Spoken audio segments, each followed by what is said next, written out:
যারা আপনাকে হিংসে করে তাদের এড়িয়ে চলা অনেক সময় মানসিক শান্তির জন্য গুরুত্বপূর্ণ হতে পারে। আসুন কিছু উপায় জেনে নিই যেগুলো আমরাও অনুসরণ করতে পারি। নিজের সীমারেখা নির্ধারণ করুন।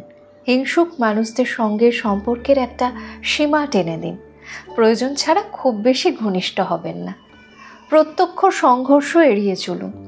হিংসুক ব্যক্তিদের সঙ্গে বিতর্কে না জড়িয়ে কৌশলে বিষয়ে এড়িয়ে যান। সাফল্যে শান্ত থাকুন। তারা আপনার সফলতা দেখে হিংসে করতে পারে, অহংকার না করে বিনয়ের সঙ্গে আচরণ করুন। নেতিবাচক মন্তব্যকে পাত্তা না দিন।